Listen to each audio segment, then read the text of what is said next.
Ay, shout out po sa ating lahat mga kalingap, mga kaibigan. Algios sa Eagle TV. At i-subscribe po kayong YouTube channel. Yan po. Algios Eagle TV. Magandang araw po mga kalingap. So, magdadamo tayo ngayon dito sa may sa may entrance nitong farm. So, pagdating ko po medyo madamo yung entrance. So, kaya sabi ko Rich, unahin ko muna ang damuhan itong entrance no para pag pumapasok yung mga bisita natin, maaliwalas yung paligid. So, yan, dadamuhan po natin yan. So, actually, mayroon na tayo na damuhan dito.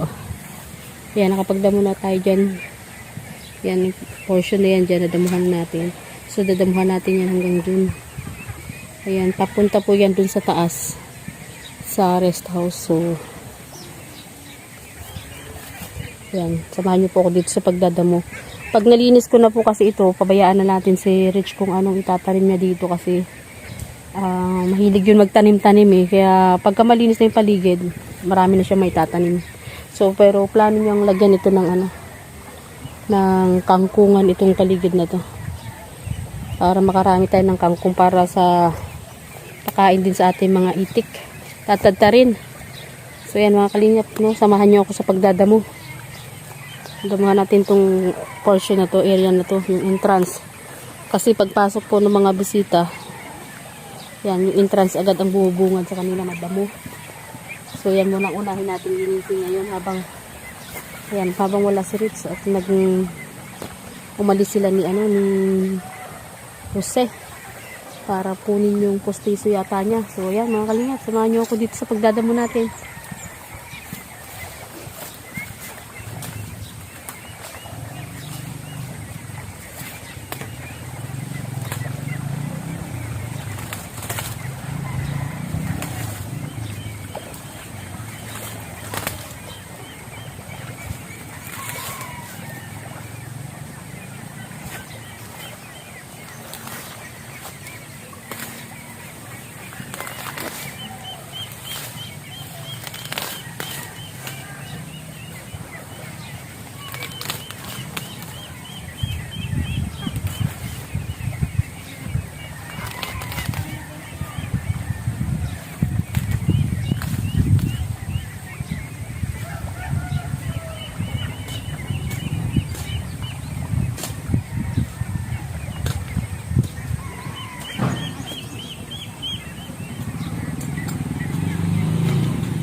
Ayan po mga kalingap, ayan pa lang yung ating nalilinisan, no? Medyo nakakapagod din pala na naninibago ako magdamo. So medyo ayan na yung nalilinisan natin Ayan, medyo malapad-lapad na din. Medyo pawis-pawis na tayo. So ayan, naninibago na ako magdamo ngayon. Kasi naiipit yung aking mga kabilbilan. So yan, masasanay din po tayo pagka tumagal-tagal.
Yung mga mo. Konti na lang. Ano na rin tayo, 1/4.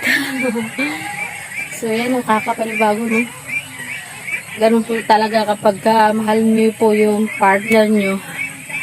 Kahit anong kahirap, suportahan niyo kung anong gusto. Yan, kailangan natin i-give up yung trabaho natin sa Maynila. Yan.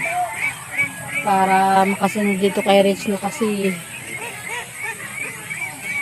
parang ngayon pa lang namin masusulit yung mga panahon na hindi kami naging magkasama nung panahon nag-a-abroad ako, kaya sayang naman yung pagkakataon na nandito lang din naman ako sa Pilipinas tapos di kami kasama. Kaya medyo kunting sakripisyo lang. Pero nakakatuwa. Nakakapagod pero ang sarap sa pakiramdam. Kasi pawis mo tagaktak. So ayan. Shoutout po dyan sa ating mga kalingap. Ayan, organic supporters yan. Shoutout po sa inyong lahat. Ayan, nag-shoutout po kay Ate Edna, Kuya Bal, Santos Matubang. Ayan, Kalingap Rob. At shoutout din po pala sa aking sadik dyan, Albertus Official. So, ayan, supportan po natin. Yung para, po yan, isang karepa. At si Netsi Humadjaw. Ayan, supportahan din po natin. At saka yung ating mga team, yung mga Unicap dyan guys na nasa field. So, supportahan po natin yung mga team Kalingap na natin na nagcha-charity sa labas. So, yan. Yan, Maria Cusinera guys, supportahan po natin yan, very supportive po yan. Tita Maria Luis, yan yung ating major sponsor. Tita Normin Dapdelion, yung nakaluhod po ako kasi nahangawit po pala ako kaya sa susunod magpapagawa ko kay Rich ng bangkito para kasi malawak lang po itong dadamuhin natin guys. Ayan mga Kalingap po. Ayan, itong portion na yan dyan. Yan, pataas na yan hanggang pababa dyan. Dadamuhin natin yan para kung ano man maisipan na itanim na Rich, maano na siya, malinis. So, hayaan natin siya na magtanim. Kasi marami po siya mga pananim doon na pinapatubo niya. So, tinitingnan pa niya kung saan pwedeng ilagay na magandang place. So, yan. Basta ako, tulong-tulong lang po ako sa pagdadamo. Ayan. Habang hindi pa po namin ginagawa yung kubo. So, tulong-tulong lang po muna ako sa pagdadamo sa kanya. Kaya, yan. Support nyo po. Supportahan nyo po ang aking channel, mga Kalingap. Ayan. Aljus Eagle TV po. Ayan. Supportahan nyo din po ang channel ng aking kabiyak, Rich Falcon. Ayan. At si Coco Marty Buhay Bundok. Ayan, nandiyan lang din yan si Coco Marty sa paligid. May ginagawa din yan dyan. Hindi ko alam kung anong ginagawa niya kanina. Ay, ayun siya sa kanyang sitawan. Naglalagay ng tali. So, yan. Medyo update na lang po tayo pag natapos itong ginagawa ko. O kaya, maka 1/4 man lang tayo dito sa ginagawa ko, guys. So, yan. Maraming salamat. Hanggang dito na lang po muna tayo ngayong araw. So, maraming salamat po sa inyong lahat. Ayan, magandang buhay po sa ating lahat. Thank you very much po. Ayan, bukas po ulit mag-update tayo kung saan na po ang inabot ng ating danamuhan. So, ayan, maraming salamat. Thank you.